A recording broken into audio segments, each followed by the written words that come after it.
What was that, Susan? So let me get this straight. You think that because ScarJo won her lawsuit, that now you can get a higher salary over here in the tower? Well, you know what I think? It's treason, then. That's right. No, it's real. Don't make any sudden movements. Wait, what do you mean we're live?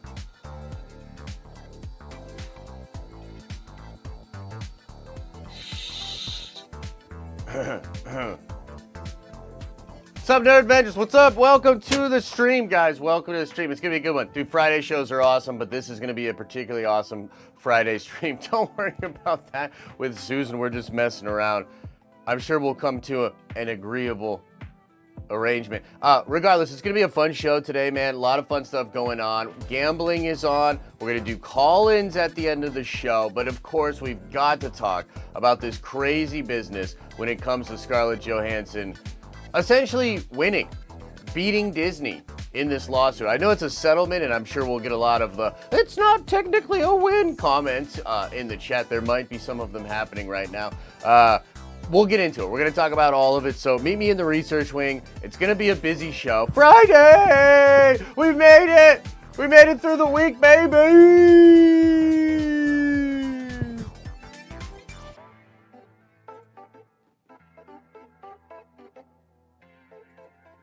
Oh, man. Woo! Oh. Of course. Chat Nichols. Chat! Chat, what the hell happened?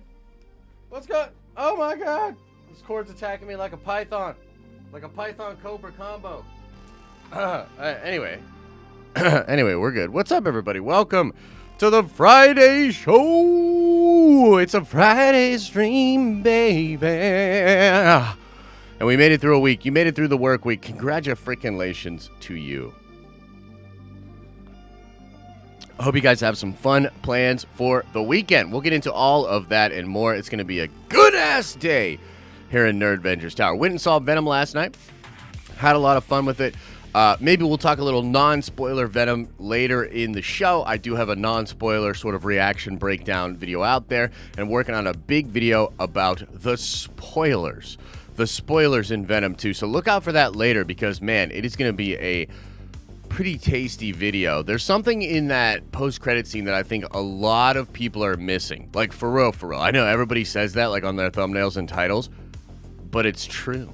It's true. Nobody's talking about this shit. And I'm looking forward to putting that in a video for you guys later today. I also want to say, of course, yes, gambling is on. Is it not? Is it not working? Uh-oh, everybody's like, gambling's not on. Susan, they might be coming in with pitchforks into the tower. Hang on, let me reset the cloud bot. And, okay, try it now. Try it now, chat. Try it now. It's not working. And bang on those likes. Indeed, man, when you get those likes up to like 200 or 300, help me out with those likes. Bang it on. Okay, gambling should be back on. Should be on. We should be good to go. Gamble away. Gamble to your heart's desire. And then, yeah. Oh, there we go. See? There it is. Now everybody's going to lose their money. I mean, everybody's going to gamble. Okay. A couple of things before we get into it. Just want to tease some things out for the later in the program, guys. We are going to be raffling off the $200 GameStop gift card later today. That's for Nerd Venger members, and it's going to be super fun. Like, I'll show you guys how we're going to do. Oh, God. Ah! Ah! Wow. No!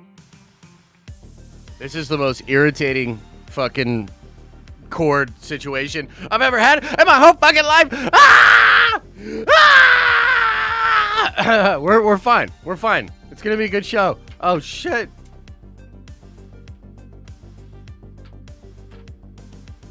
I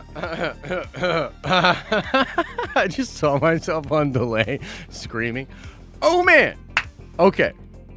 Anyway. Mother Teresa. That cord's bugging me out. Anyway, so we're going to be drawing that today. If you are a Nerd Venture member, one random member is going to get this $200 gift card. And I swear to God, if it is Sheev again, because we were doing it on the Discord, right? But there was only like 50 of you guys really entering it each month. And so the odds were, well, in your favor. And so Sheev won a couple of those. We're now going to open it up to all of the Nerd Venture members. So if you are a member and you've got a little bit of time, if you've been on the fence, you're like, I don't know if I want to do the membership or not, shut your mouth and do it. And do it before the end of the show so that you have an opportunity to win the gift card. No, yeah, Elisa, you can totally enter. And actually, I, on the regular Den of Nerds account, am also a member of this channel, and you best believe. Sheev, I'm just kidding, brother. Come on, man. You best believe if I win this thing randomly, we're going right back to GameStop today, and I'm buying some cool shit with it. Because it'll be transparent, and everyone will see. Regardless.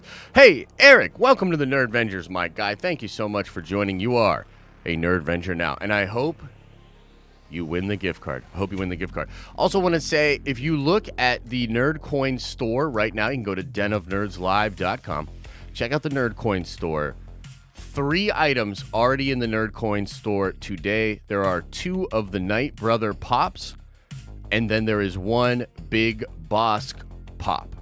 Okay, free shipping in the United States only. Hit me up. If you buy it and you're not in the United States, you just got to cover shipping for us. I split shipping with someone recently, but if you're doing international, man, that shit gets real pricey. So we'll work something out if you really, really want it. Or you can just hit me up when you come into the States. Regardless, enough of the hoop and the blind. And we will do call-ins later today. It's going to be a wild stream. It's going to be a wild stream today. I hope you guys are ready, because it's going to be a wild stream. Okay, let's get into this. Interesting thing happened late last night all over the interwebs. Scarlett Johansson and Disney settle out of court for the lawsuit, for the Hollywood Report, or for the Black Widow monies. Okay, it's a really interesting situation. This popped up, well, a bunch of different people covered it, but the Hollywood Reporter did a massive spread on the entire situation. So we're going to get into some of that and talk about what is going on. I'm going to, of course, speculate wildly as I do about what's really going on behind the scenes, the secret... Yeah, all that. So, let me just ask you this. Let me end the poll that we currently have right now, because there's a poll on right now. We've got 84% of people say that they agree that Kevin Feige helped ScarJo win. Okay? A lot of us are on the same train.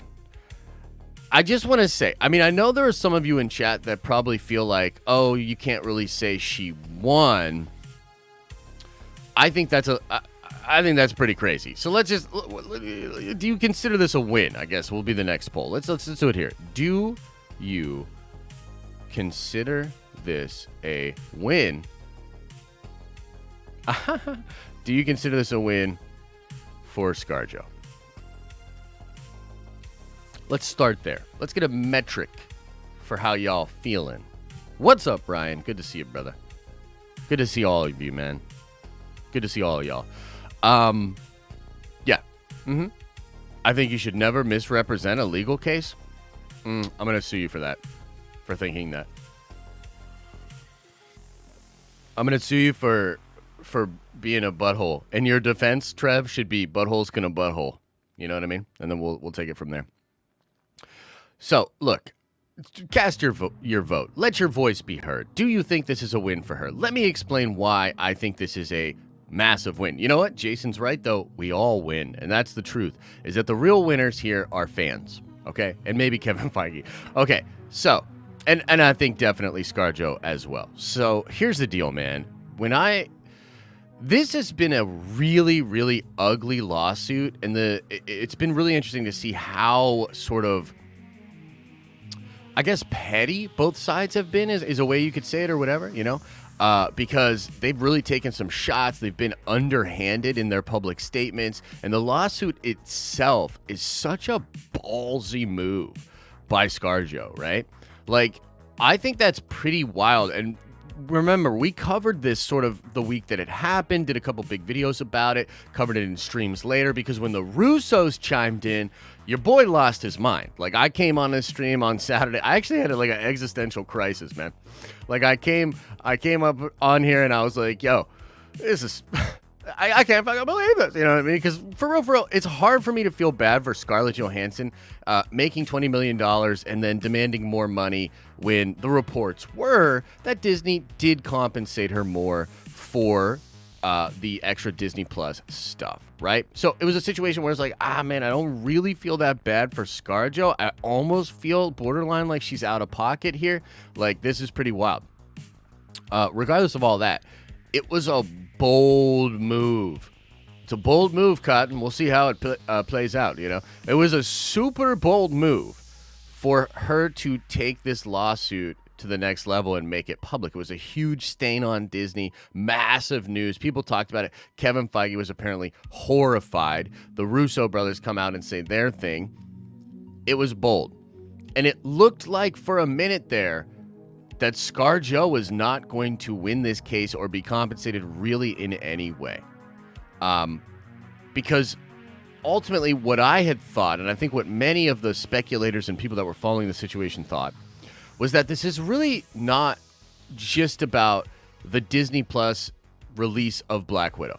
What this is really about is the digital future of Hollywood and how different entities like talent are looking to get a piece of the pie moving forward and want to sort of stick a flag in the sand or draw a line in the sand. And there were massive things at play here. And so with that idea in mind, I strongly felt as though Disney would not waver on this one bit, that they wanted to make her look bad, that they wanted to make it look like a completely unsuccessful endeavor on her part. And that was in part to prevent other people from wanting to do the same thing. Remember, there was some discussion and some rumors about Emma Stone and her potential lawsuit as well. She instead signs a sequel deal and gets more money. Okay? Wild, right?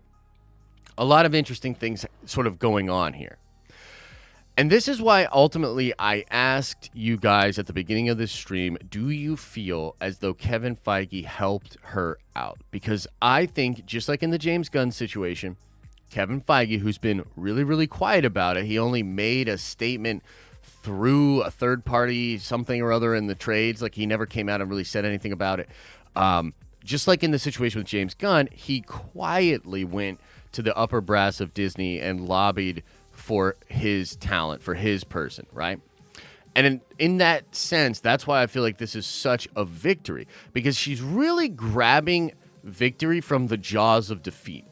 I actually see almost no reason from a litigious perspective as to why Disney would pay her anything extra in addition to what she got, especially if it was true that she was compensated for, you know, extra because of the Disney Plus thing.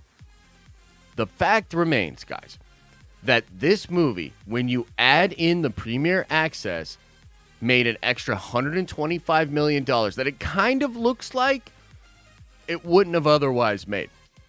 And that's because Shang-Chi, which I think is a legitimately better movie, is not going to get to that number. It's very close to the worldwide box office number that Black Widow has right now, and it's minus a nice $125 million chunk from Disney Plus. Everything that was playing out, from my perspective, seemed like she had no actual grounds to stand on, and that's why I consider this to be such a crazy win for her. Because ultimately, the pressure mounting from the public relations standpoint and from the MCU standpoint and the potential loss of talent like the Russo brothers and maybe even Kevin Feige, like, I don't know, man. Like, I don't see Kevin Feige really threatening that. But I could see him coming in and being like, you are really screwing up my thing, and I'm not happy, and sort of throwing his weight around in that perspective, because Marvel is, of course, the golden fucking goose for Disney. They are making all the monies, and they look to make all the monies in the future. And so that's why I feel that it's a big win for her. Because, like, again, I'm just looking out at the thing. I'm reading the terrain, right, as Black Widow would say herself. And I just don't see it. I don't see why they, from the legal perspective, have to pay her any more money, right? But from the public relations perspective and from the perspective of, Kevin Feige and other Marvel talent leaning in on Disney a little bit, holy crap, dude. Holy crap. It's a win. It's a dub, okay? So let's get into some of the report here, and then we'll do some speculation, okay? So this is her statement. I am happy to have resolved our differences with Disney, stated Johansson. I'm incredibly proud of the work we've done together over the years, and I have greatly enjoyed my creative relationship with the team. I look forward to continuing our collaboration in years to come. Wow. Whoa. So pretty nice little, and they did all the ugly stuff. Like, this feels like a divorce or something, right? Like, they said all the ugly stuff in the papers, in the courtroom, etc. And they never actually got to court, but like, they said a lot of ugly stuff back and forth. And for her to make that kind of a statement, whoa. Dorian Trussell, holy crap, very generous super chat. Thank you so much, my friend. We'll go over that in just a minute here, okay? We'll go over all the super chats at the end of the show. Appreciate you guys. Appreciate you. So that's pretty wild. Here's what Disney Studio Chairman Alan Bergman added. I'm very pleased that we have been able to come to a mutual agreement with Scarlett Johansson regarding Black Widow.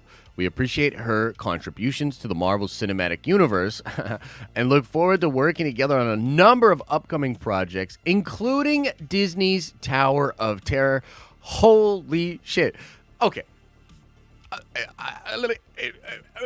I feel a little bit like fucking Pietro's coming up on me and being like, you didn't see that coming? And I got to be real with you. No, I did not see that coming. I thought of many different ways that this scenario could play out. I did not see that shit coming. So I want to do another poll. I know I'm greedy today with the polls. I'm addicted to the polls. I'm just polling it up. All day. We polling it up. I just gotta know. I gotta know. I want to know if this resolution shocks you. Because it shocks me. Is this shocking to you? Boom. I want to know. Because to me, like, what? Like, I gotta be honest, like, this is crazy, bro. Like, they're not only, I mean, she's like resolved our differences. Okay. Maybe if she just got the bag, dude. Like, if she just got the bag. Let me explain what this means.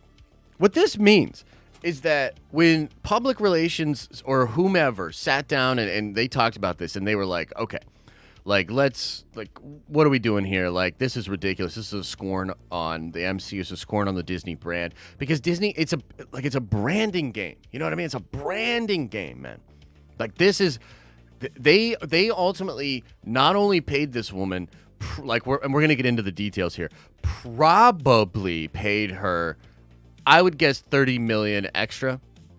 So she made like a $50 million bag for Black Widow, which, I mean, your mileage may vary on how earned you think that is or whatever. I'm not going to really like get into all that or whatever. I mean, but she got paid, right?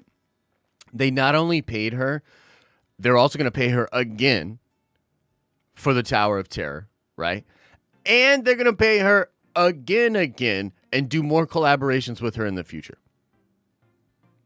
Dude, what? Who, like, is Kevin Feige literally from another universe? Is he actually He Who Remains at the end of the timeline, and he's just kind of pulling all of these things together? That is absurd.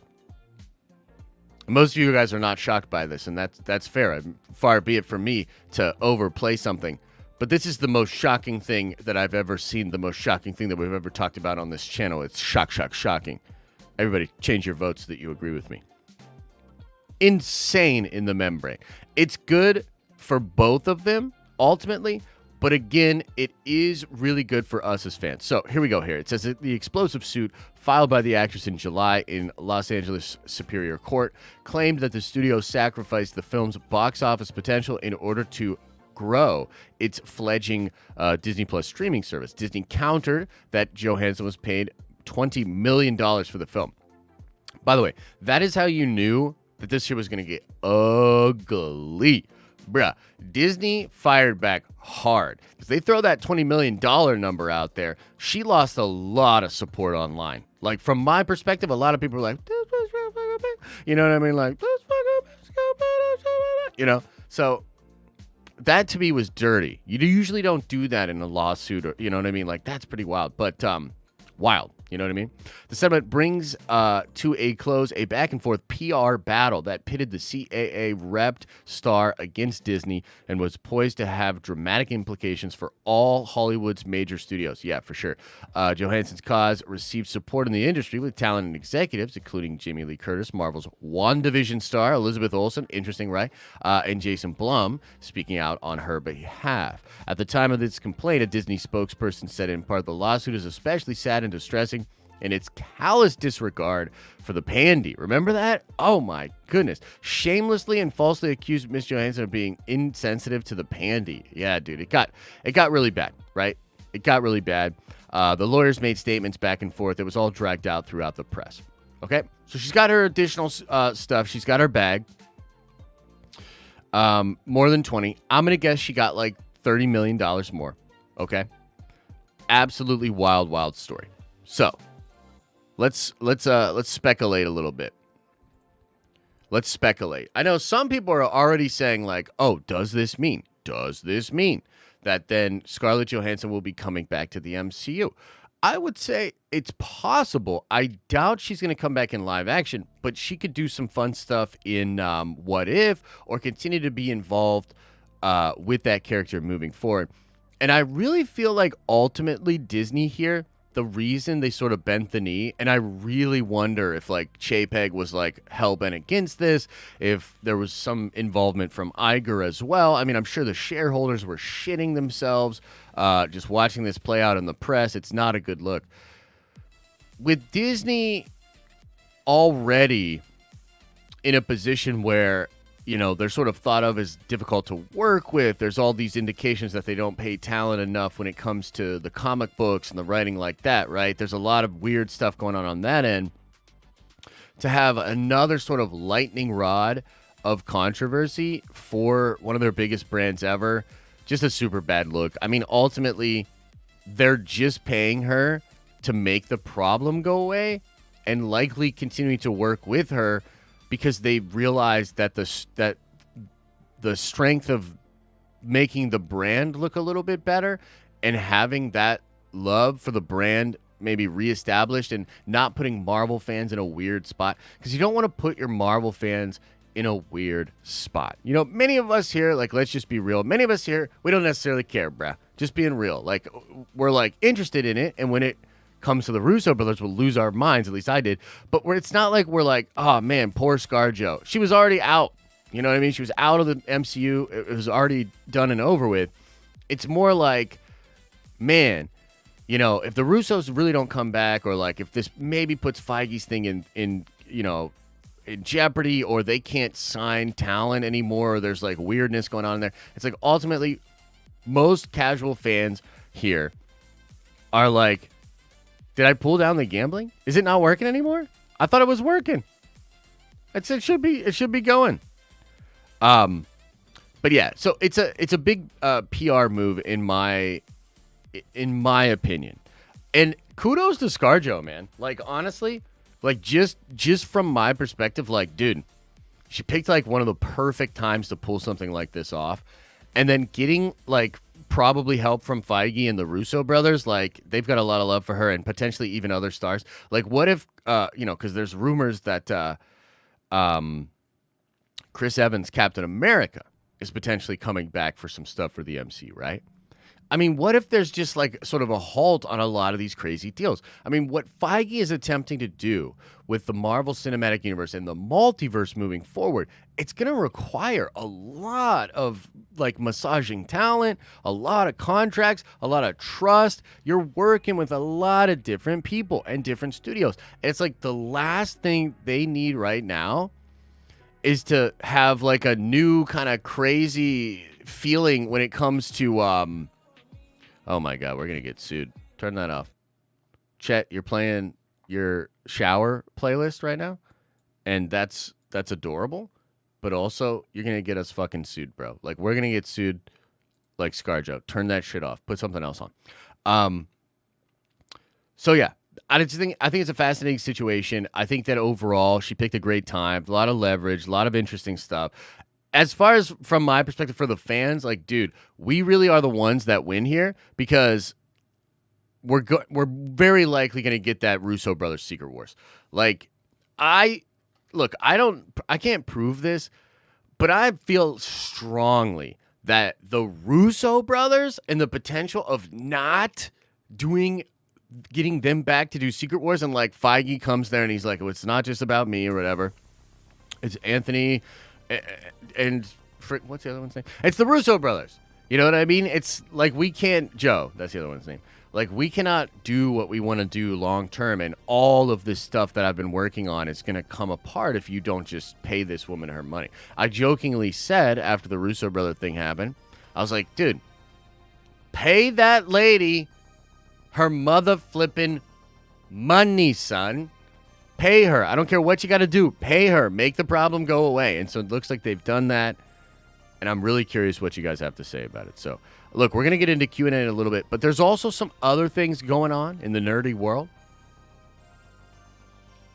A couple of interesting things I want to talk about. Okay? So first, let's get into this. This is pretty interesting to me. I touched on this briefly in the video that I did yesterday about Venom, okay? Sam Raimi on returning to Marvel after Spider-Man 3, okay? Very interesting quote here, and it sort of speaks to something that's going on the internet right now. He says here, I didn't know that I could face it again because it was so awful, having been the director of Spider-Man 3. The internet was getting revved up, and people disliked that movie, and they sure let me know about it. So it was difficult to take back on. But then I found out that there was an opening on Doctor Strange 2. My agent called me and said they're looking for a director at Marvel for this movie, and your name came up. Would you be interested? And I thought, I wonder if I could still do it. They were really demanding those types of pictures, and I felt, well, that's reason enough. I've always really liked the character of Doctor Strange. He was not my favorite, but he was right up there with the favorites. I loved the first movie. I thought director Scott Derrickson did a wonderful job, an incredible job. So I said, yeah. They left the character in a great place. I didn't think I would just be doing another superhero movie. It just happened. So that's pretty interesting. There's two things there. I mean, it's super fun, obviously, and crazy that he's coming back. But there's also this sort of measure of, like, he didn't even really want to come back.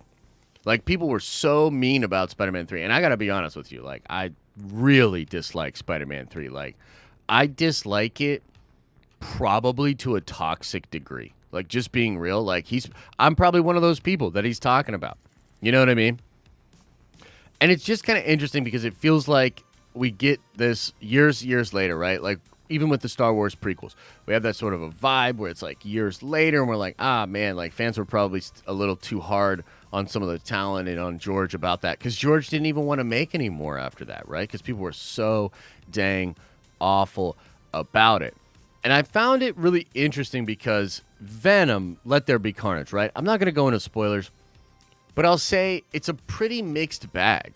Like, you know what I mean? Like, I ultimately wish the movie was better. I had a blast with it. I had a lot of fun with it, and I kind of just, like, let it be what it was. But there is sort of a mixed bag aspect to it, and I see, like if you look at the Rotten Tomatoes score for Venom 2, it's more than double the score for Venom 1. And I feel like that's crazy because it's not that much better than Venom 1. It is better than Venom 1.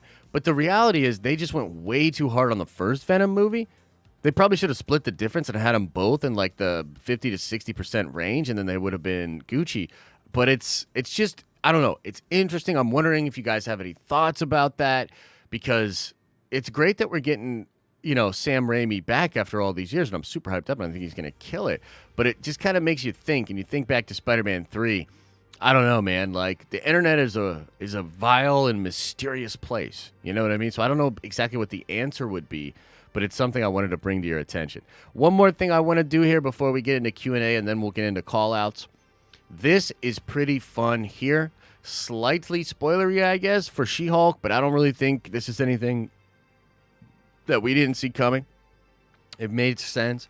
And that is just that we've got here Jamila Jamil, and she's playing Titania. But if you see this over here in one of the photos, we see Mark Ruffalo,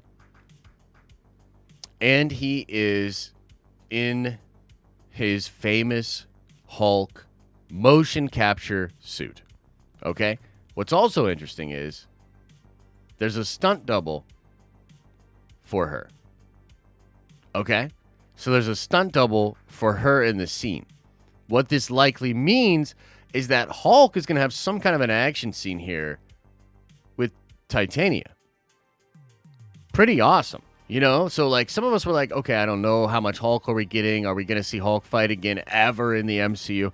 After the Shang-Chi post-credit scene, we assume Hulk is back because we got actual banner there.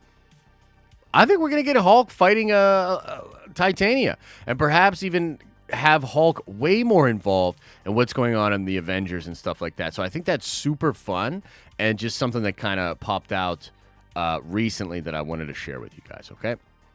So, yeah, let's shift into Q&A now.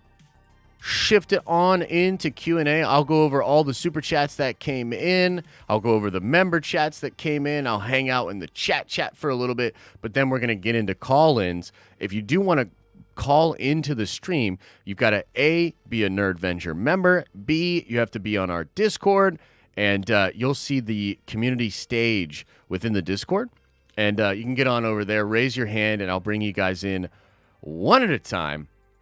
But let's get into this, man. I know there's probably a lot of thoughts, a lot of feelings about the ScarJo thing. Maybe some people are interested in the Hulk thing or the Sam Raimi thing and the Venom thing. No spoilers, but you can ask questions about Venom and all that kind of stuff. You know what I mean? So we'll kind of keep it moving on that. Okay, so MS Piro Jr. with a $5 holla says, Venom was sick. Can't wait to hear your breakdown later. Yeah, so I like the movie a lot. There's some aspects of it that I thought were so good. Some aspects of it that I was like, man, like I wish that was better. I'll do a spoiler sort of breakdown of it later. The really interesting thing, it's so funny that that post-credit scene is so damn impactful, and it's almost like it's the only thing people really want to talk about, I feel like. And I feel like a lot of people they're like, bro, we already know. Like, we just tell us what you think it means. Like, what do you think this means? By the way, we installed this thing behind me that you see there. That in the research wing, $6 billion artificial intelligence. $6 billion, and it's going to help us discover the meaning of that. So make sure you check that out later in the video. But thank you for the report, man, and I'm glad you had a good time at Venom. I had a great time with it as well. Terimoto says, with a $5 holla, good morning, bro. Are we talking about Venom today? We could talk a little bit about Venom. I mean, what do you got? Do you want me to give you should I do like a quick sort of spoiler-free kind of breakdown of it real quick? Is that what I should do? Put a 1 into the chat if you want to hear me sort of go over the things, sort of do another take on it. You guys let me know. And I'm going to end this poll because you guys didn't freaking vote the way I wanted to. So I'm going to end that one. Put a 1 into the chat if you want me to talk about Venom a little bit. I can talk about Venom. Okay, we got some 1s in there. Okay, no spoilers, no spoilers. Let me talk about it. Okay. Fun movie. Intro, awesome. Just like Venom 1. The intro was sick. The music was dope. I love the horror vibes, the feel of it. They come in on Cletus, and they're establishing certain things about Cletus. I thought it was great. That was really, really fun. Almost immediately after that, the movie goes into a scene with Eddie and Venom, and it's just like, it's that same ridiculousness, where it's like, okay, and I sort of made this point in the video that I did yesterday. I was like, there's two roads they could have gone down. One is the Venom 1 road and also kind of like the Thor Ragnarok road, where it's just fun, crazy, campy, exciting, not taking itself too seriously. And then the other road is like the more Winter Soldier road. And I felt like after the beginning of that film, I was like, dude, they could do something crazy with this, like sort of like a very intense, serial killer kind of thing going on there and all that sort of stuff. And they kind of right away tell you, okay, no, it's just going to be fun. It's just going to be campy. Venom's like wilding out, very hungry, wants to eat brains. Him and Eddie are not in a good spot. And a lot of the film is based on their relationship. Now, what's crazy is like, as a sequel and as like growing together with these characters, it's actually really, really good. Like, it's really well done. You go through some conflict with them. You learn more about each character separately and together, and you get a lot more of that kind of stuff with the film. The action's incredible. Carnage is dope. I wish he was way more violent, but he is freaking awesome. They should definitely keep Andy Serkis on these movies, either as a consultant or continue to let him direct. I felt like he did a decent enough job with what the movie was. I guess my conspiracy theory on the film, and I sort of talked about this in the video as well, and we'll get more into this when we can talk more spoilers. I almost feel like a lot of the film was cut out and maybe a lot of violence was removed, and maybe that is a Sony playing nice with Disney sort of thing. Okay? Not 100% sure on that. But, yeah. Terry Moto, I see what you're saying, bro. Look, I've got a whole video coming out about the post-credit scene. You know what I mean? So, yeah, we'll get into that for sure. All right, let me keep going on these super-supers, okay? Big Stevie W with a $5 holla says, got my Grogu yesterday. Thanks for packing that shit so securely. I needed a chainsaw to open that box. Yeah, we keep it real secure. Real secure in the tower. And also, you can thank Elisa for that for sure. Darth Drunk with a $5 holla says she won lawsuit, lost any streaming contract for the rest of the time. I'm not so sure about that. And I mean, again, I think just because friggin' Trev's still in the chat, we must say she technically did not win the lawsuit. They settled out of court. Now, I would argue that that first number that they went in with for the lawsuit was not the real number, and they knew they weren't going to get that. It's like an anchor point that they can sort of work from. I would say that ScarJo's legal team is feeling pretty great, and also she's feeling pretty great. I think she won in the sense, like in the playground rules or whatever, right? Like she won. Like she came out on top, no cap. But she didn't win the lawsuit, you know what I mean? But yeah, and I don't know, Darth Drunk. I think she might be Gucci, man. I think she might be fine, especially if she plays really nice with Disney and makes a bunch of fun content with them. I don't know, man. It's hard to say. Sheev the Wise with a $5 holla says, ScarJo is just a real-life Black Widow G. She always wins. She even gonna beat Ultron. She's an unstoppable force. Also, Vader's lair is everywhere. Damn, Vader's lair be watching. Vader's lair be watching. And yeah, you're right, Sheev. Look, this is a true G moment for her. She's got to be feeling really, really good, bruh. Like, for real. That's insane. Dorian Trussell, very generous, ridiculously generous. Thank you so much. $50 super chat says, so has Disney burnt down the bridge of trust between Scarlett and them? Also, just finished the Black Widow movie, blown away by her performance. Excelsior! Red Guardian return. Love the passing of the mantle to Yelena. Hawkeye hype. Yeah, the Hawkeye show is going to be dope, and I'm excited to see Yelena moving forward. A lot of people feel that she was like the best part of that movie. She like outperformed Scarlett.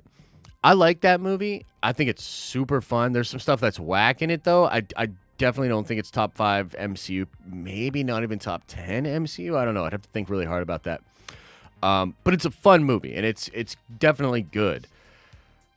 You know, I feel honestly that Black Widow and Venom 2 are about on the same level. You know what I mean? Like, you know, your mileage may vary on that, but I feel like they're pretty much about the same kind of movie. A lot of contrivances, a lot of stuff you see moving, you know, coming a mile away, but still really fun, you know?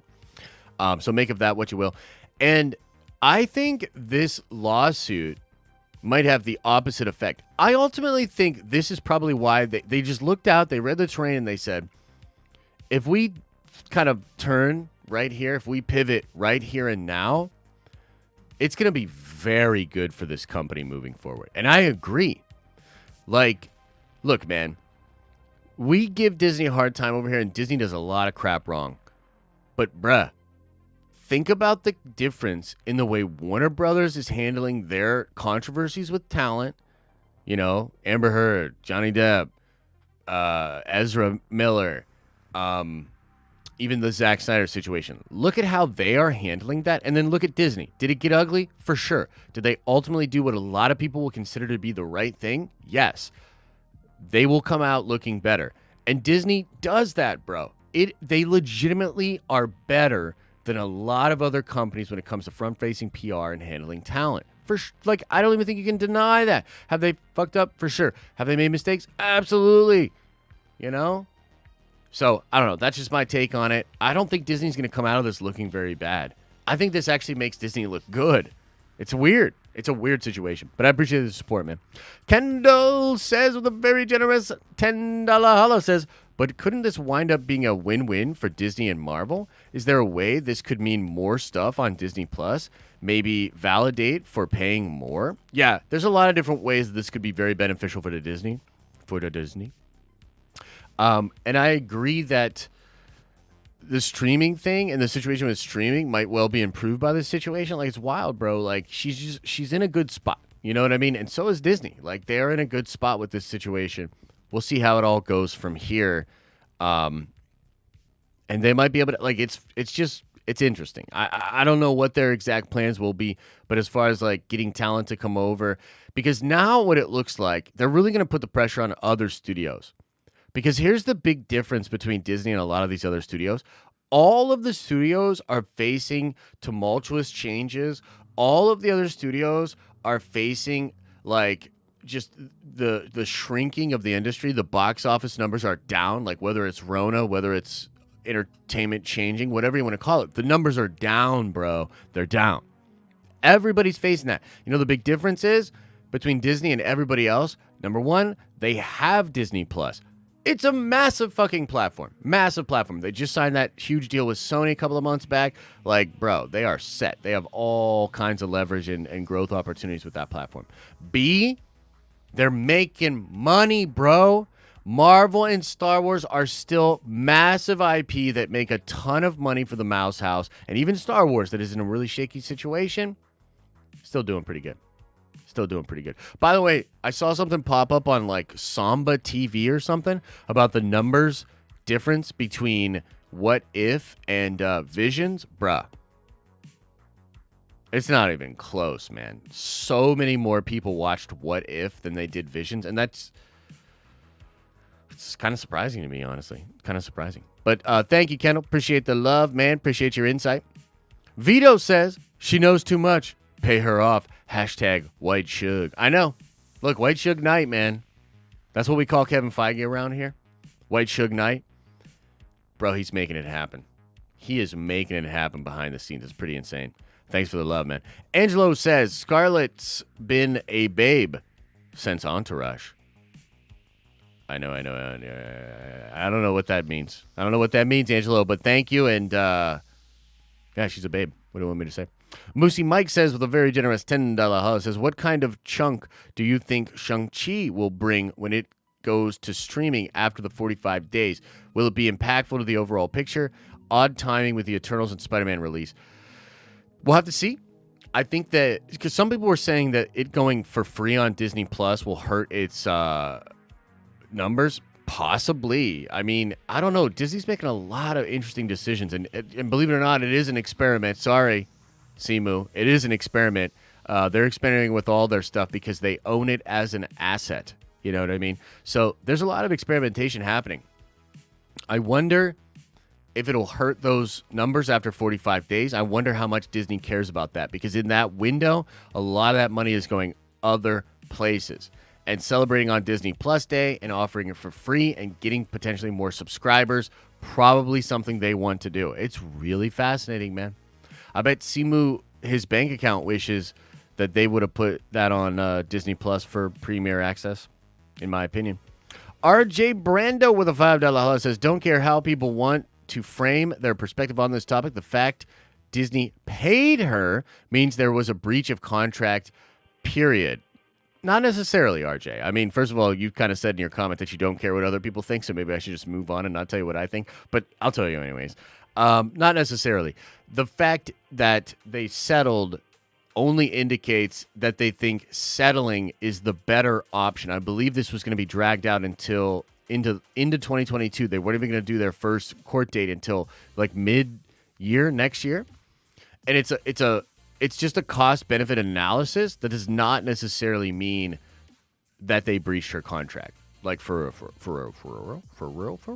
So yeah, I understand what you're saying here, and look, you probably are a big Disney hater, RJ, and just kind of getting the vibe from your thing there. Maybe not, but I don't agree with you. Stormy says with a $5 holla, Josh probably manual pulled down my gambling luck so that I don't win too much nerd coin. That way he doesn't need to ship internationally. I know, right? Nah, Stormy. Hey, it's just how it goes, man. You know, when you gamble, sometimes you win, sometimes you lose. By the way, did anybody hit a 99 or 100 yet? Because if so, you will win 10 times the coin, which is pretty wild. Pretty wild. Ryan Armelli says, I'm back, baby. Yo, Ryan, it's good to see you back in the tower, man. Hope you're doing well. Hope summer's treating you good. I guess we're in the fall now. Shit. Hope summer was good for you, I guess. And it's good to see you in the tower, man. Terry Moto with a $10 holla says, bro, if you're not going in on a movie and talking about the post-credit scene, there's really nothing else to talk about because that movie sucks. I disagree that it sucks. But I think that plenty of people that think it sucks are not, they're not, like, wrong, right? It's a tricky one. Like, it's a real mixed bag for me. Like, there were parts of it that I like less than Venom 1. There were parts of it I like way more than Venom 1. So it's truly a mixed bag for me. You know what I mean? I can't say that it sucks. I can't tell you it sucks. I want to see it again. Thought it was fun. Thought it was really fun. Let's see here.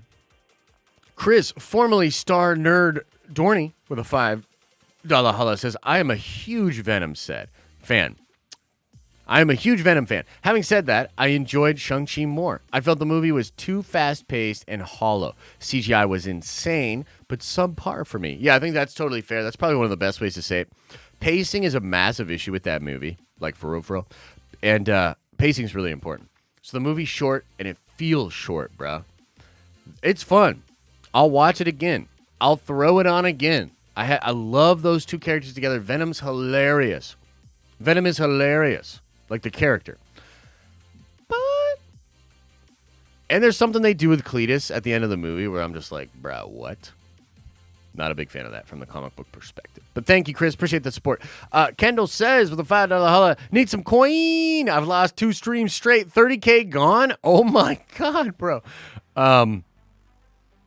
Holy cow. Be careful.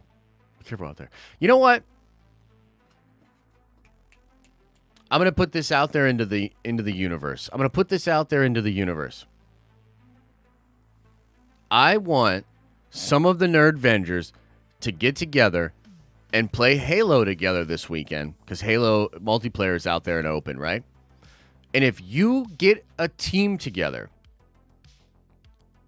with your fellow Nerdvengers, okay, and you guys go out there and you get a sick win, like I'm talking like crazy stats where all of you go positive and you guys are killing it, I will give, and you got to screenshot it, and you all got to verify it and give it to me over the weekend. I will give each one of you 20,000 nerd coin. If you go play Halo this weekend, and you're in a party with all Nerdvengers, so you need to team up with the Nerdvengers. B, y'all need to kill it and get a win where you all are killing it. I'll give you guys 20,000 nerd coin apiece. Super last minute idea, didn't, whatever, but hopefully if you guys are out there and you're playing on Xbox together or on PC or whatever, get together with some other Nerd Vengers, man. Go out there and get some frags and get yourself 20,000 Nerd Coin. Dirty Nap's going to be streaming. Yeah, and you can link up with fellow Nerd Vengers on the Discord. Go link up with them on the Discord. Abis bin Seenan, sorry, I can't pronounce anything. Sorry, with a $6 hello says, show full design t-shirt you wear now with standing. Nah, bro, but I'll do this. It's an X-Men shirt, bro. It's an X-Men shirt, bro. Pretty good one too, huh? Green Bear says, gamble 10,000. Oh, snap, wrong number. Take my money. Thank you, brother. Appreciate the support. Nick Skywalker says, hey, man, kind of off topic, but is there a cap on the Discord? I wanted to join, but couldn't figure it out. Take all my money. Nick Skywalker, thank you so much. There shouldn't be a cap on there, man. There shouldn't be a cap on there. And I think we're making some changes to the Discord. So we're trying to get, because there's still some of the old stuff on there. I'm trying to get that sorted out. You know what I mean? It's always a busy day in the tower. You know what I mean? So, no, you should be able to get in there, Nick, and let somebody know in chat, man. They will help you out. Ross says with a $5 holla, both Venoms aren't good movies per se, but I love them both. Kind of old school comic book movie. ScarJo win is shocking, and now all we got to worry about is the strike. Fair point. We got to worry about that strike. I wonder if that was also in their minds when they were like, bro, we can't have shaky ground possibly going into a strike in 2023. These relationships need smoothed out. And, Bob Chapek's sitting there like, no, I don't want to pay her. And everyone's like, bro, like, bruh. Probably showed Bob Chapek. They were like, sit down, Bob, sit down. Watch this video by the Den of Nerds. You know what I mean? We call him the Den of Shills around here, and we give him lots of money to hype up Marvel product. And I want you to look at this, and you watch this guy right here, who is the Den of Shills, and watch how upset he is. And then you think about what you've done. You think about it. That's probably what did the trick. Thank you, Ross. Appreciate you. Darth Revan says, you woke as hell, Josh. Bro, I'm the most woke. I'm actually so woke that I got unwoke. Because I realized that being woke actually is not being woke.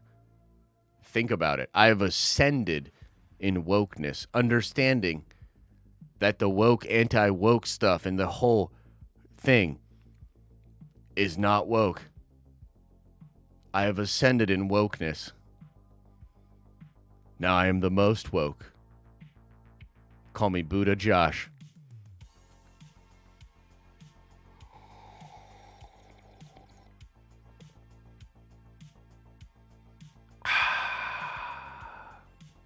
I'm going to make a... what? Is Streamlabs screwing you guys up? Is it working or is it not working?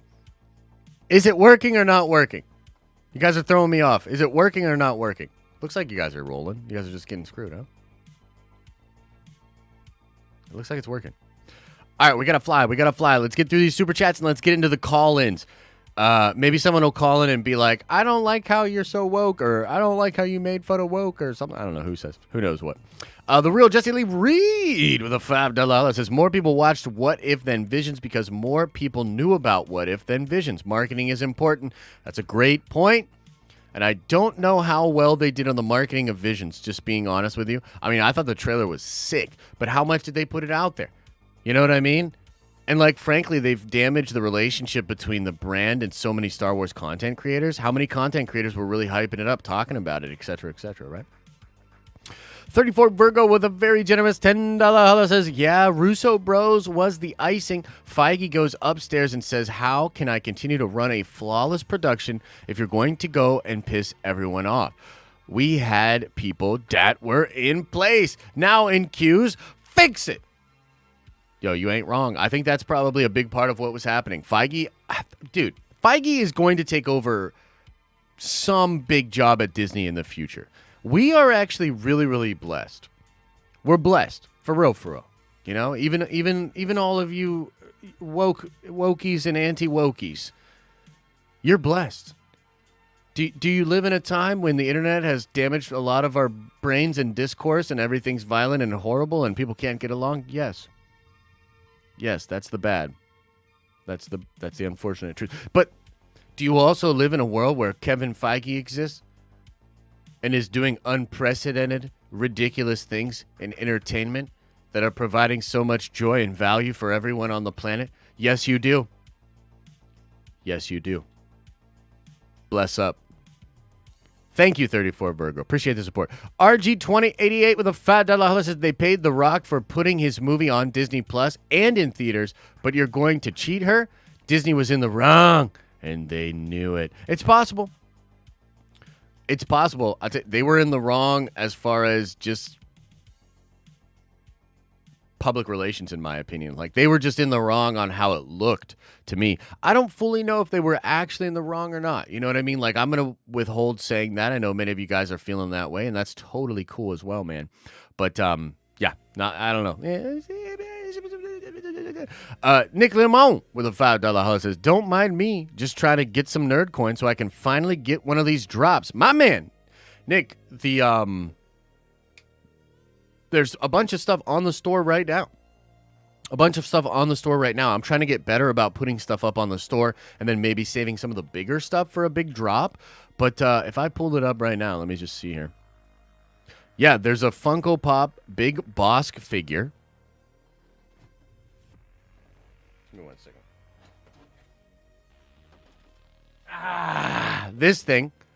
This thing's on the Nerd Coin store, and I sign it on the side if you want. Kendall's like, dude, don't sign my shit, bro. Hate your face. But everybody else likes me to sign it, so I do a little like Nerdvenger thing, and then I sign it or whatever. So this is on the store for 50,000 Nerd Coin. And then 2 of these. The Night Brother. Come on, man. Don't you want a couple Night Brothers on your shelf? They're in the Nerd Coin store currently as well for 25,000 apiece. Oh my God, dude. I'm like doing jumping. I feel like I'm jumping rope with this cord today. I'm going to fire Susan. And it's not even her fault. Okay, anyway, let's keep going. ZMC for Prez says, hey, Iron Nerd, can you please explain why people find pop figures desirable? They do absolutely nothing for me. They seem kind of creepy. You know, it's a great question. I used to be on the same level where I was like, man, I don't get the Funko thing. You know what I mean? Like, it's fun or whatever, but it's a really interesting story of branding. You know, they just kind of stuck with it. A lot of collectors liked it, and then it ended up kind of being iconic. And then the more you see it, the more people refer to it, the more people want it. There's sort of this psychological thing that happens where people will sort of turn, and then because it's just such a highly accepted brand, it just becomes one of those things. Because here's the truth. There are a ton of different kind of figures out there, and a lot of these figures arguably look better than a Funko, right? But you want, when you have a dope Funko, what do you really want? Like, what did you really buy with that? Well, in some ways, what you bought was somebody else seeing it and recognizing it. Therefore, your social signaling is more impactful. So because Funko becomes this big accepted brand, more people get into it, and then it is a better signal. It's sort of an interesting loop, right? It's kind of fascinating. But yeah, I used to not be as big of a fan of Funkos, but now I've got some Funkos that I absolutely love, and I love having certain Funkos. It's just kind of fun. So it's a good question. Terry Moto says with a $5 holler, says that Venom post-credit scene is fire. Sylvie broke it. Hashtag Loki. Yeah, I've been thinking a lot about that. Like, is it Sylvie? Was it Doctor Strange? Is it the Scarlet Witch? A lot of fun, interesting speculation about what is happening. And yeah, that thing was pretty wild. That thing was pretty wild. Cam K says with a $5 holla, in terms of Venom 2, it's a very fun film. Does that mean it is a great movie in terms of Oscar worthy? Maybe not. But it's fun. It was a fun experience. I had a blast with it. I'm hoping that Star Wars Theory gets to see it in the next couple of days, and then we can do a little spoiler movie bro talk. And I've been thinking a lot about Movie Bros and some of the things I want to do with Movie Bros as far as like our structure. And I would say, like, okay, yeah, let's talk about that later. But there's a clear indication that the movie's really good in a certain type of setting with a certain type of audience. And if you're a really big like cinephile person, it's probably not going to do it for you. You know what I mean? But yeah, I appreciate that, brother. Prince Zodiac says, I'm so woke, I'm asleep. Sounds about right, bro. We've got some people like that, like Nikki. Like, okay, I love Nikki. And by the way, Nikki, I hope you had a good birthday yesterday. But she is so woke, bro. She is always just saying, like, we need more of this and we need more of that. And where are all those strong female characters? And she loves Rey Skywalker. You know, I could go on and on. You know, she's always like, hashtag this, hashtag that, always calling me a toxic white male. I mean, Nikki, it is what it is. Do you know what I mean? Like, it's cool. It's all right. You know, we love all here, all respectful nerds, whether you're a wokey or an anti-wokey. All of you are welcome. But I will say this, I'm the most woke, so don't even try. I'm the most woke. At the top of the woke temple, I sit upon my woke pillow and my fence, and I look down at all of the people that call themselves woke, and I'm like, bro, I'm so woke that I realize that woke ain't woke. Think about it. Diamond Joe says, thanks for always giving 110%. Loving the stream. Hey, thank you, man. I appreciate that a lot. We have a lot of fun over here. It's a great job, but it does require a lot of effort, energy, and thought. We've been trying to be extra creative in the content and having a lot of fun. And it means something when you guys say it and sort of tell us we're doing a good job. So thank you, my guy. And we'll continue to keep it moving over here. Nick Skywalker says with a $10 holla says, so this Venom is kind of a good guy or anti-hero. But if he will be in the Sinister Six, do you think he will end up turning later and helping the Spider-Men? That is my theory. Oh, Nick, I have so many theories, bro. I can't go into full spoilers, but like I have so many theories. I think you're on to it. I don't think he's going to be in the Sinister Six in the Spider-Man movie, though. If he is in that Spider-Man movie, which partially is speculated because of rumors, post-credit scenes, etc., partially just because we're like, bro, it's got to go that way, right? Like, that looked like him in the trailer. That's got to be fucking Venom in the trailer. Like, you know what I mean? I don't think he's going to be a Sinister Six member. He will be ancillary to that. He'll be additional to that. He won't be a Sinister Six member. And I think there might even be a cool explanation for him being heroic, right? The Lethal Protector. So it's fun stuff, man. Thank you, Nick. Appreciate that. Jedi Jen says with a $5 holla says, hey, wait a minute. I thought Feige didn't want some white dude saving the woman in the MCU. But here he is, saving ScarJo. In any case, take my money. I know, Jedi Jen. Don't let Nikki hear you say that, though. She was a big defender of Feige when he said that. I thought it was whack. And for real, like, that was one of those things that Feige said where I was like, bruh. Like, I'm gonna have to just ignore that shit because that is ridiculous. Like, what? We're about to have a whole, like, I almost went full anti-woke. Like, I'm gonna do all these like MCU videos and shit like that. Like, that one almost broke me. That almost broke me there. But in all seriousness, nah, man. Like, it is. Well, that's just the thing, is that all that fucking stuff is theater. All that stuff is theater. It's just theater. It's just, you know. Oh, man, now I'm getting, like, hella triggered over here. Anyway, thank you, Jedi Jen. Appreciate the love. And you right, though. But we can't really say how right you are, but you right, though. You know what I mean? Big Stevie with a $5 holla says, only two things that makes Disney pay $40 million. That she had a strong case and they knew it, or the Russos leaving spooked them to just pay. Yeah, I'm kind of leaning in that direction, Steve. That's the direction I'm leaning in. But you're right. They usually don't pay. And when I was looking at it, I was like, bruh, I don't even understand why they're paying her, like, at all. Like, I just don't get it. Other than the fact that it's just too much, you know, it's like we're worried, et cetera, right? PR. Dirty Nap 34. Says with a $2 holla, says, not to brag, but I got a Cara Dune and Grievous Funko. My man. I bet that Cara Dune one goes for a good price. My man. Hope you're playing some Halo later. I think you said you were streaming, right? That'll be cool, man. Cut Cut a dope video out. Put it on the Discord so everybody can see it. Will says with a $2 holla, says, just grabbed the Night Brother for my little brother. Dude, that's awesome. That's good stuff, man.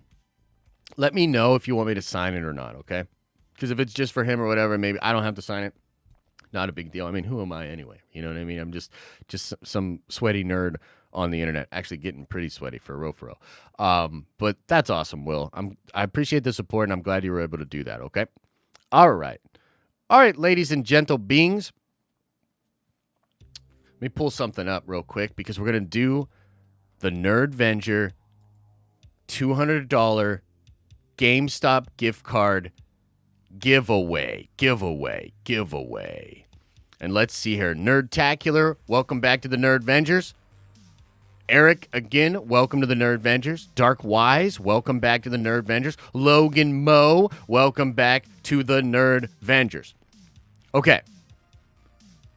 So, here's how we're going to do this. I need to put this over here. Here's how we're going to do this. Two things I need. I think I'm going to do this. Can I get a...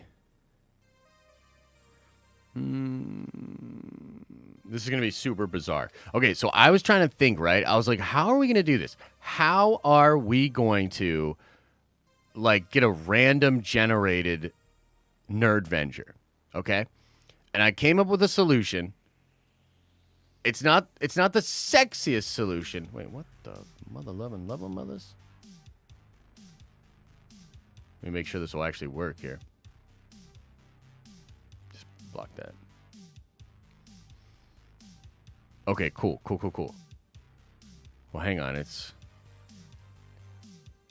How many of these do we have? Okay, so this is what we got to do. This is going to be tricky. Okay. So if I pull this up, I'll be able to do it. Okay, let me explain. Let me just make sure this works here. So we'll go with a D8. Okay, fun. Okay, this will be kind of fun. This is going to be fun.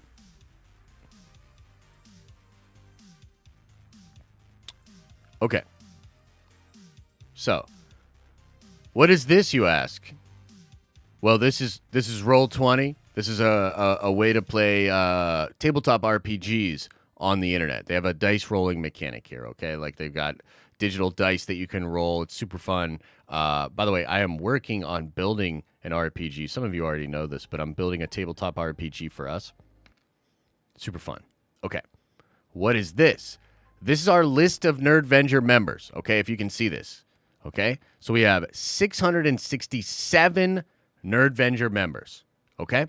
So what we're going to do is we are first going to roll for the page. Then we will roll for the place on the page, okay? So there are, let's see here. So we got 1, 2, 3, 4, 5, 6, 7. Wait, what? Okay, let me see. 1, 2, 3, 4, 5, 6, 7. Yes, 7 pages of Nerdvengers, okay? First thing we're going to do is we're going to decide, are we going to go from the front or the back? Are we going to count from the front of the page or the back of the page? And so if it is we'll roll a D6 here. If it is even, we will start from the back page and count forward, backwards. Weird. If it is odd, we will start from page 1 and go forward. So let's see this. Let's pick this first. And it is even. So we will go from the back page to the front. Okay, so let me get to the back page here. Okay, here we go. And by the way, if you're becoming a member right now, it might not work. So, sorry, it might not work for you. Okay, the next thing we are going to do, because we have 7 pages, I'm going to roll a D8 and we'll ignore it if it's an 8. And that will be the page counting forward, in this case backward, that we will select from. Okay? Everybody with me? Is everybody with me? Don't forget to read those green batch member chats. Yeah, I will. They don't pop up on this one page, so I'll go back and read and try to read some of them, okay? All right, here we go. Here we go. Okay. Let's roll the D8. Here we go. Boom. 5. Okay. So here's what we do. So this is page 1. So we go page 2, 3, 4, 5. This is the page. There are 100 Nerd Vengers on this page here. Okay? 100 Nerd Vengers. What I am now going to do is roll a D100. Okay? We're going to roll a D100, and whatever number it is will correspond, and we'll start at the top, will correspond with the Nerd Venger. Yeah, I did start from the back. Okay, here we go. Ready? Are you ready? Here we go. Yeah, page 1 was the back. That's what I did. You didn't see it? You're fucking me up, Trev. All right, here we go. Boom. Rolled it. 56. Okay. So here we go. Starting from the top. 1, 2, 3, 4, 5, 6, 7, 8 is Robe. 9, 10, 11, 12, 13, 14 is Tyler. 15, 16, 17, 18, 19, 20, 21 is Josh. 22, 23, 24, 25, 26, 27, 28, 29 is Glenn Peters. 30, 31, 32, 33, 34, 35, 36 is Hayden. 37, 38, 39, 40, 41, 42, 43, 44 is Josh. 45, 46, 47, 48, 49, 50, 51, 52 is B. Grissom. Oh, we're close, baby. We're close. Who's it going to be? 53, 54, 55, 56. It's Joshua Walton. Joshua Walton, you have won the $200 GameStop gift card. Joshua Walton, if you're out there, make sure you hit me up. Either email me, get me on one of the social medias, or get me on the Discord. If one of you guys knows Joshua Walton, let me know. And please let him know as well. Okay, so I'm going to screen cap that, actually. Joshua Walton. Here, let me move this so y'all can't see that. Do that. Joshua Walton. Are you in chat by chance, Josh? Probably not, but hopefully we get in touch with you, brother. So that's pretty cool. Okay. But it's not over yet, ladies and gentlemen. We're not done yet. We're not done having fun yet today. Okay? We're not done having fun. Still more to come. Let me just double check something here too, real quick. We're about to do call-ins. I'm about to start a stage on the Discord here. Nerd Vengers only. I am in the Nerd Vengers stage. I'm going to name it Call-ins. And it is members only. Boom. There's the stage. I'm on the stage. Come on in. I see a bunch of you in there already. I see some hands raised. And I will bring some people on in just a second. Guys, we'll do like a minute or two. Just want to see what's going on. If you guys want to yell at me about something, if you want to ask a question, you want to make a statement, whatever you want to do, we'll be doing that in just a second here. And let me just do one thing real quick. Okay, yeah, I think we're good. On that. Okay, so let's bring in Aiden first. If I can, how do I see the request? Okay, here we go. I'm going to bring in Aiden. Aiden, I'm bringing you onto the stage. Let me actually just adjust this volume up here. I got to double check one thing here, actually, because I think I changed my settings. Okay, should be good. Aiden, I'm bringing you on, my friend. You should be coming in to the call. Hello, how are you? Good, man. How are you? How was the week? I'm good. I had a pretty good week. Man, you got me hooked on this Vivi, on these NFTs, man. Yeah, it's pretty fun stuff. Did you get one yesterday? Yeah, so I pulled two rare comics on my first two Oh, comic that's drops. right. Yeah, you were saying that in Discord. Okay. Yeah, yeah, yeah. Now I remember. Yeah. Yeah. Dude, that's Yeah, it was crazy. super high. I tried going for the glider this morning, but man, that thing sold out in like less than a second. Yeah, it's weird how fast they're selling off. But yeah, like I really, really like Vivi, and the only reason that I haven't gone harder on it, right? Because I think it's awesome, and like I haven't really reached out to them, or like we're not officially like involved with them or whatever.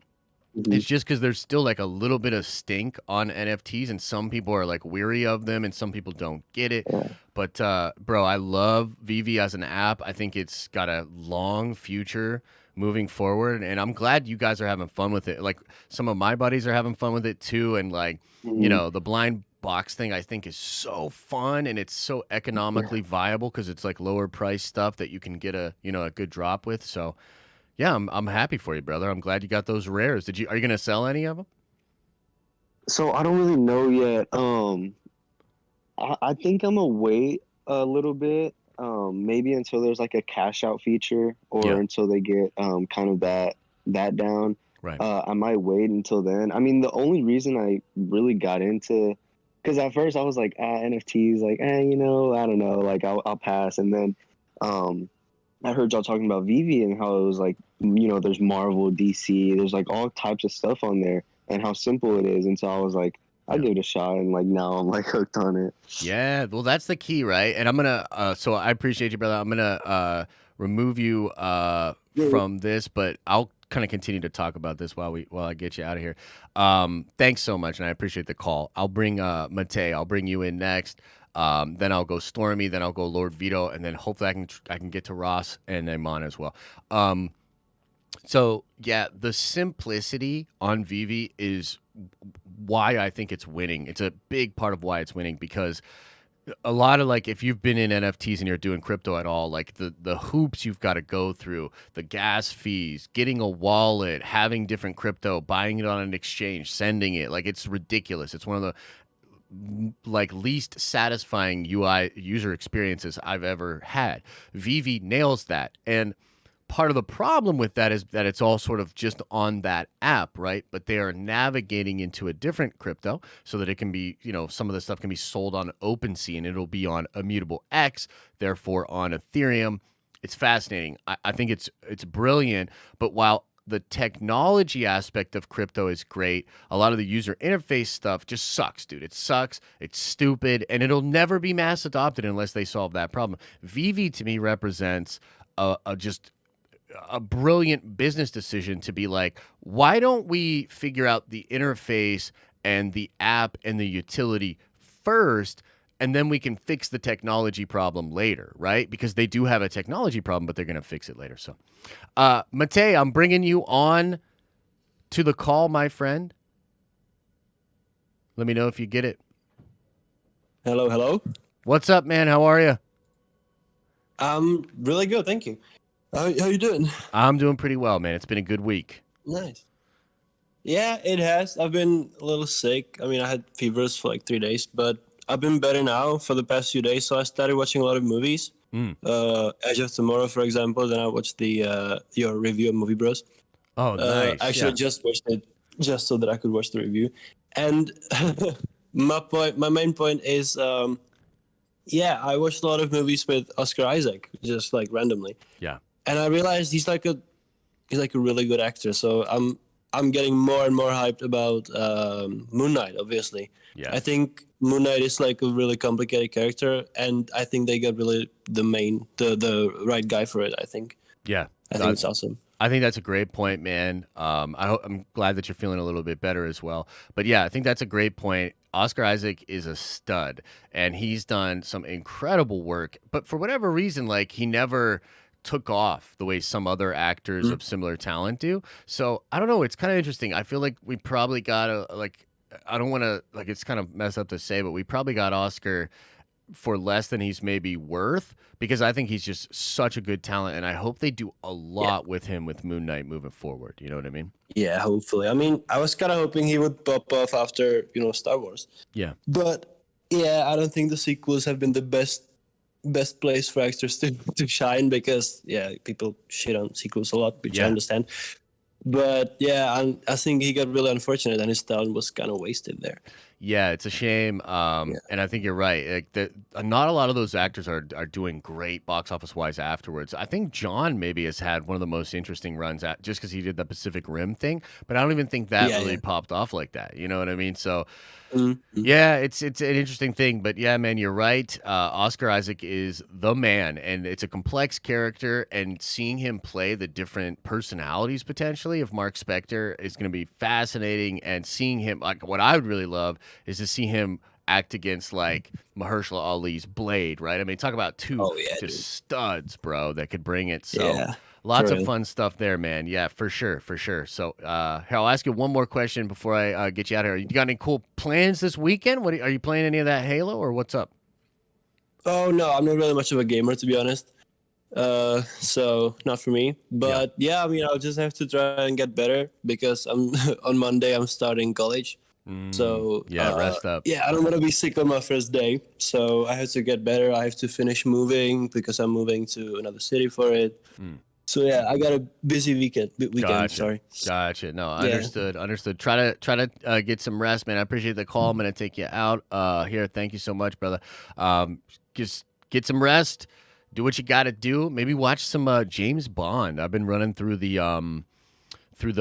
Daniel Craig James Bond stuff. I'm going to try to watch all of them, and then maybe do a Movie Bros thing with Theory next week, talking about just his legacy as we get the release next week for us here in the States. Should be really, really cool. All right, Stormy, I'm bringing you on. Guys, I'm going to do two more after this. Name on. I apologize, but I'm going to do Vito and Ross after this, just because Ross has been trying to get on for a while, and I feel like I haven't been able to get him on here. So, Stormy, you are on the call. What's up? What's up, man? Josh, how are you? I'm good, brother. It's been a good week. This has been a fun stream. So, I'm doing well. Yeah, I'm doing well too, man. I lost a lot of Nerdcoin today, but okay. I wanted to talk with you about something, man. Yes. So there was this story today, and I don't know if you saw it, but there was this story today that something in the Eternals is going to directly tie into Black Panther: Wakanda Forever. Now, if you ask me, like, this can only mean one thing, like, this can only mean Namor the Submariner and Atlantis, in my opinion. Now, I've been in this community for a long time. I definitely know a lot of people know that Namor is my favorite character. Yes. What do you want to get out of that character in the MCU, if I can ask you? Yeah, for sure. And I appreciate the question. And you're right. That news did pop up. I immediately thought of Namor as well.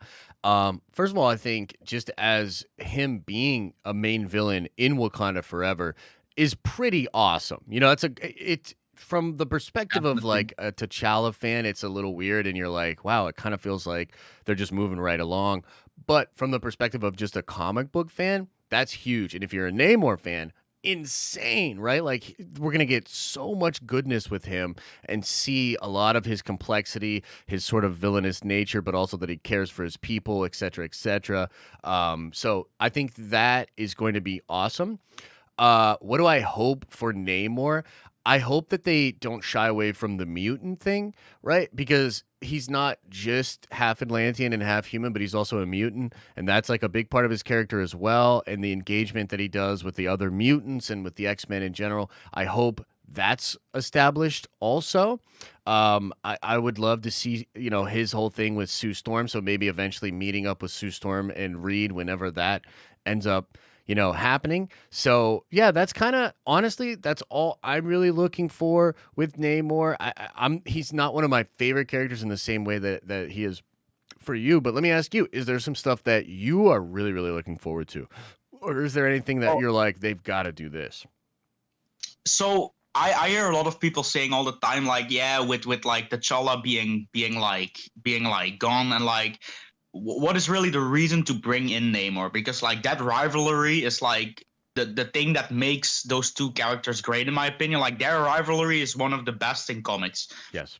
But I always tend to say, like, it doesn't matter if they are not going to. I mean, they are going to go towards like Wakanda versus Atlantis for sure, but they probably aren't going to make it this big thing like it is in the comics. But there are still a lot of Namor things that they can still do, like to give a thing. Like, I would really love to see, and this is something Namor is a part of. I know you're a fan of the Illuminati, but I would really, really, really, really like to see the Cabal in the MCU. I would really like to see that team up with like Namor, Doctor Doom.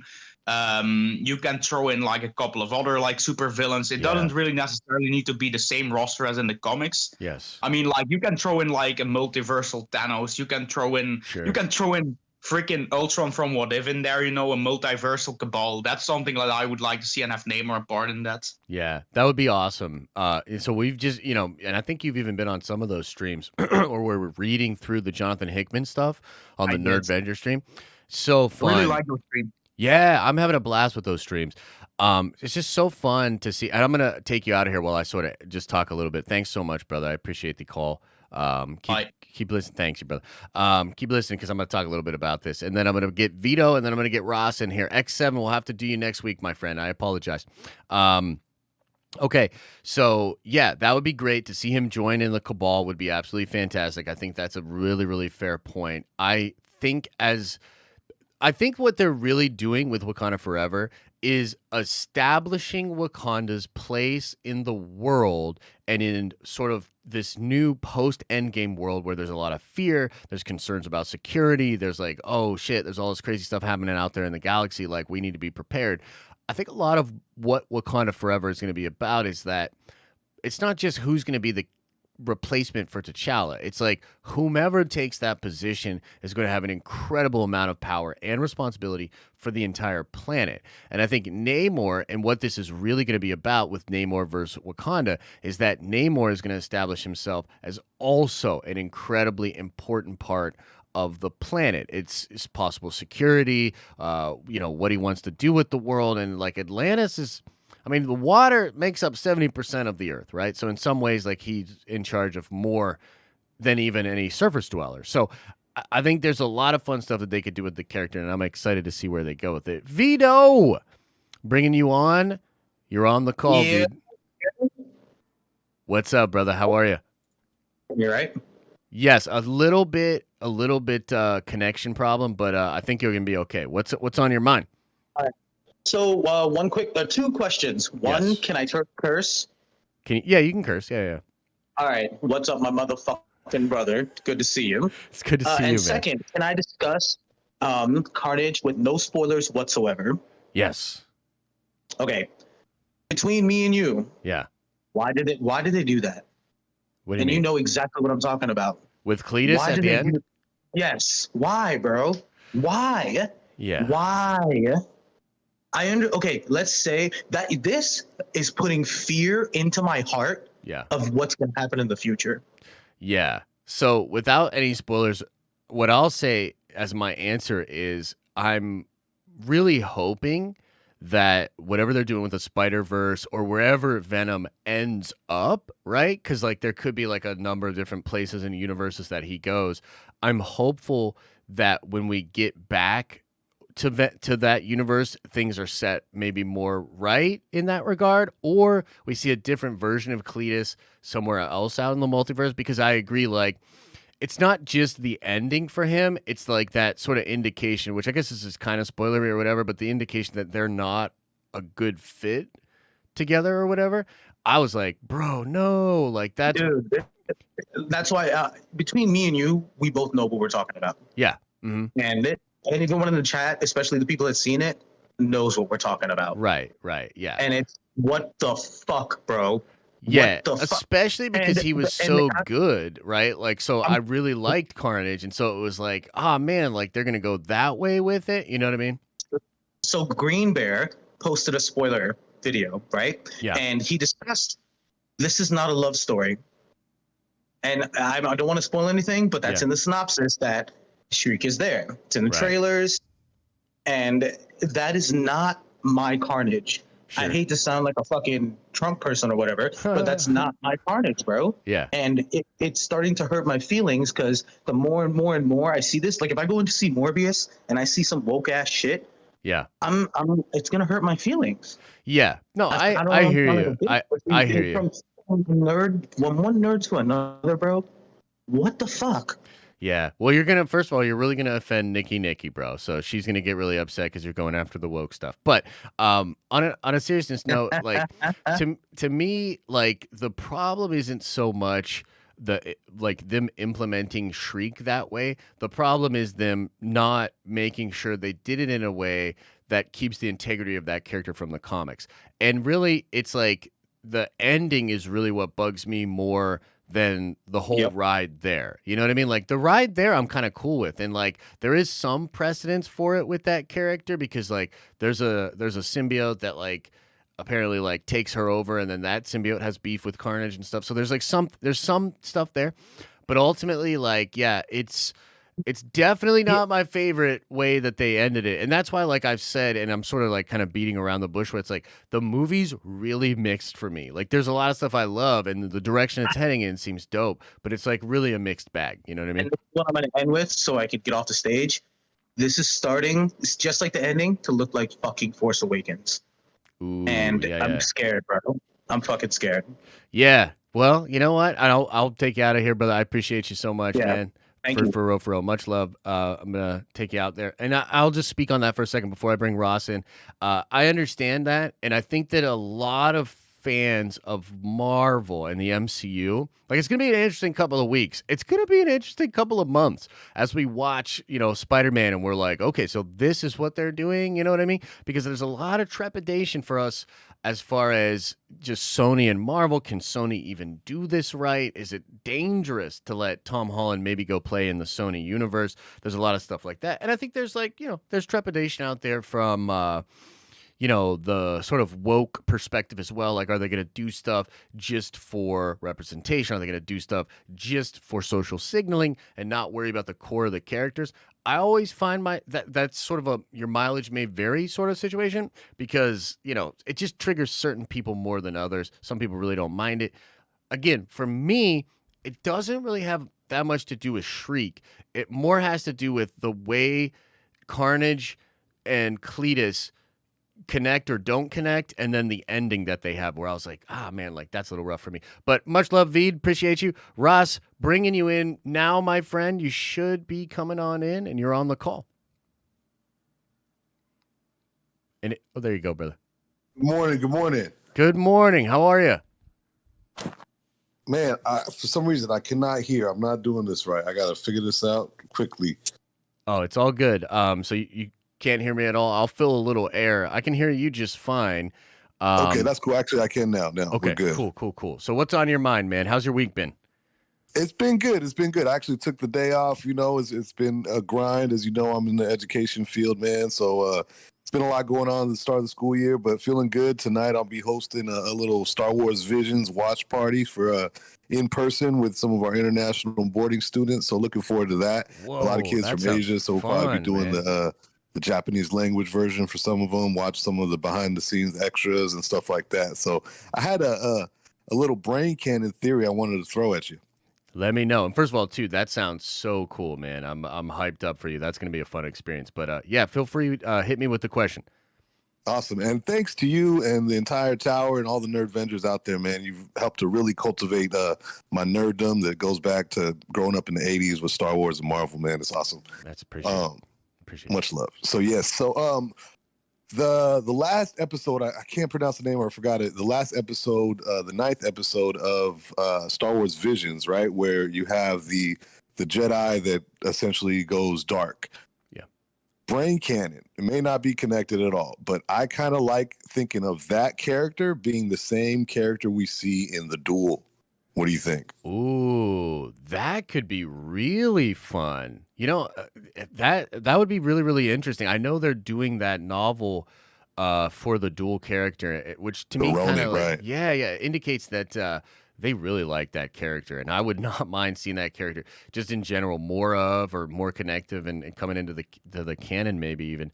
But yeah, that's actually really interesting. I kind of want to go back now and rewatch that last episode and see if there's any other like hints or anything like that, because it could very well be. That's pretty Because he fascinating. didn't man. really seem like a Sith, right? Like not Right. like a classic Sith. He kind of had a light side to him in a sense, but he's over there collecting red saber, kyber crystals. Pretty interesting. That is true. Yeah, that's a fascinating connection. Yeah, wouldn't that be wild, bro? And then like the studios kind of like hint at it or wink at it later on or something like that. That would be pretty fascinating. I think that if it's true, that's absolutely insane, and all the credit to you for pointing it out.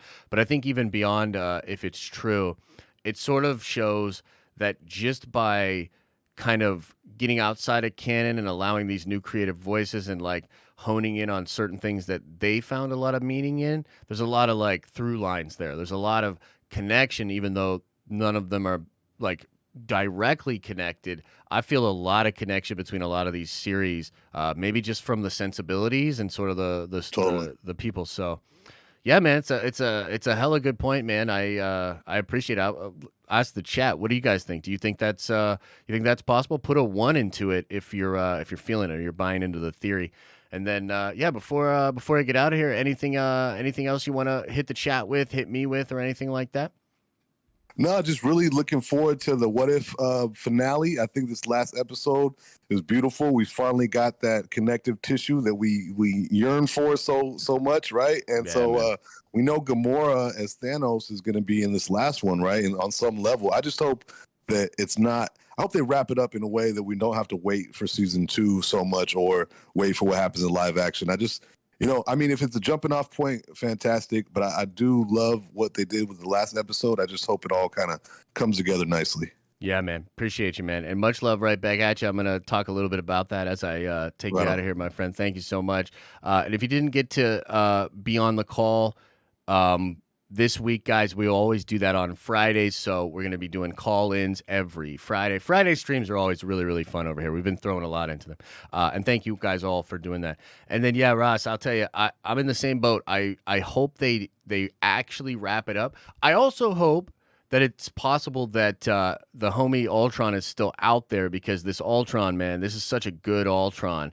And it's sad that we don't have actual Ultron, at least to the best of our knowledge, anymore. And so if we can get some kind of multiversal version of him that can be used later or popping up, like I was watching some videos from Rob from Comics Explained, and he's like convinced that that Ultron is coming back and is going to be in Multiverse of Madness. Hey, maybe, like, that would be sick.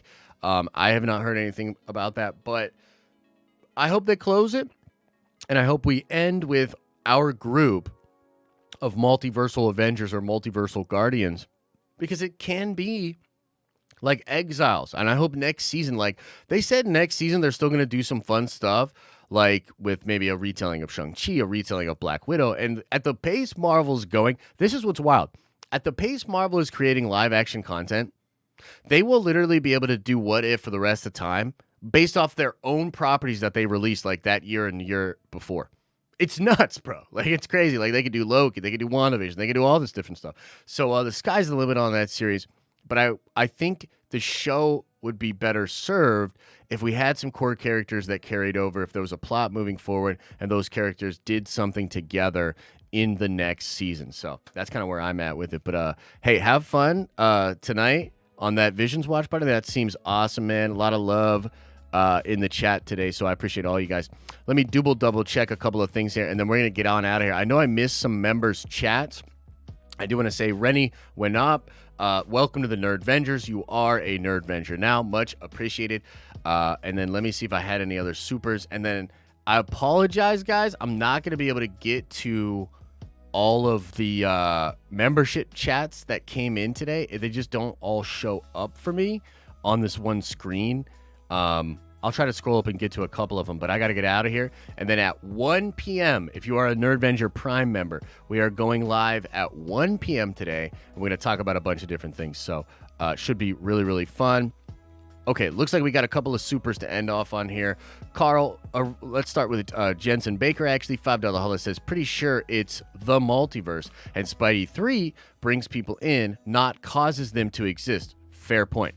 I think Venom 2 credit scene, and how would Wanda make it? I think Venom 2 credit scene, and how would Wanda make it? So I feel like there's something else going on.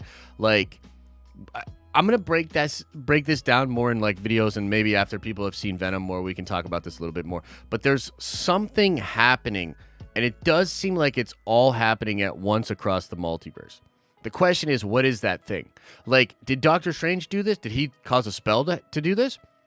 Did it happen when Wanda became the Scarlet Witch? Did it happen when Sylvie killed He Who Remains? Is there something else that happened when all those things happened? I'll tell you this. I have a slight theory here, and it's like, who knows for sure, right? But I got a theory that what if Kang is bringing these people into the 616? Like, what if Kang is trying to get different players from across the multiverse to fight so that he can not have to fight them himself on like a Battle World Secret Wars multiverse war? What if Kang is setting up some of this stuff kind of behind the scenes secretly, and like Doctor Strange is like, oh shit, like this spell, it's so crazy, I can't believe this happened. And Kang's like over there like, haha, yeah, crazy that happened, huh? I guess you'll have to fight all those versions of Norman Osborn and shit now, huh? And he's just trying to take things off the table so that then he can be more successful later. Carl says with a $5 hollow says, thanks for the raffle win. The comic cap, yeah, for sure. Ryan hooked it up. That's awesome. He let me know that earlier too. I'm glad you got it. Can't wait to resurrect Black Widow. ScarJo won. Bro, it is true, right? We could see ScarJo in Secret Wars now, in Battle World later on down the line. It's possible. And it's pretty crazy. Dorian Trussell with a $5 hello says, Josh, Tabletop Alliance has some epic videos on tabletop games. Highly recommend subscribing. Josh, D&D Dungeon Master Excelsior. Yeah, I want to run a campaign and do some of it live and stream it. And we'll run this system that I'm building right now, which is very similar to 5e in a lot of ways, but it's like a simplified version of 5e with like Star Wars stuff, Marvel stuff, DC stuff, Dragon Ball stuff. Like, we're taking inspiration from all things nerdy, and the world is called the Nerdverse, okay? And I'm actually working on the first mission, like a beta test mission. I'm actually working on it. We're relatively close, and I'm going to reach out to some of my Dungeon Master friends, like Jason, and Gray, and maybe even Burke the Nerd, and some of these other people that do D&D, and get them to run some test games, maybe with some Nerdvengers, to test the system out. So yeah, it'll be fun. Ren Wan with a 279 says, joined and first super, waiting for Venom today. My man, thank you so much, Ren. Excited to have you here, brother. Thanks for the first super, and you're waiting for Venom. I hope you love it, bro. I hope you love it. I hope you have a good time, and let us know on the Discord or on social media if you did. Vito says, I forgot about Halo. Add me at Lord Vito. Yeah, Vid, I'll be in the Discord later when I'm playing, either later tonight or tomorrow, and we have a looking for group section of the War Room on the Discord. So just find that, and you can connect with other Nerdvengers. I'm telling you, for real, 4 Nerdvengers in a Halo group. Go get a big win. Screenshot that shit. Screenshot your stats.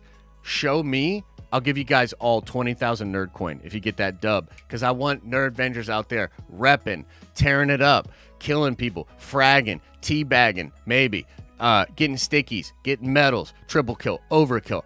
The Nerdvengers should be out there getting it done. And then we'll break out some Nerd Coin from the vault. You know what I'm saying? All right, guys. Great stream today. Thank you guys so much for being here. As always, much love, much love. We'll be at it at 1 for the Nerdvenger Prime members.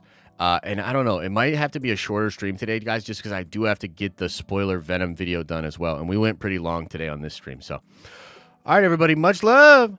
See y'all in the next one. As I always say, hope you're having an awesome and a nerdy day. And I'll see you in the next video.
everybody gone? Did everybody leave? Yeah, I just want to say much love to everybody. Don't have too much to say on this post-credit scene. I really got to get out of here. But as far as for the stinger, I'll just say, man, that was a good stream. That felt great. You guys are awesome. Support's unreal. The love's unreal. A lot of fun. And yeah, so I hope you guys had a good time. And on a more personal note, it's not just a job to me. Like for real, like I get out on these streams and I get into the zone and stuff, but then just getting the feedback, hanging out with you guys, it energizes me. It feels good. This is incredible. It's like, I guess, job or whatever. Like it's a real blessing, man. We kind of go to work together every day. You know what I mean? Like a lot of y'all are on your grind. You know, I'm on my grind, performing, pulling this stuff together, figuring this stuff out, and we grind together, and we nerd venge together, and it's really special to me. So thank you guys so much, man. Much love. Much love. I'll see y'all soon.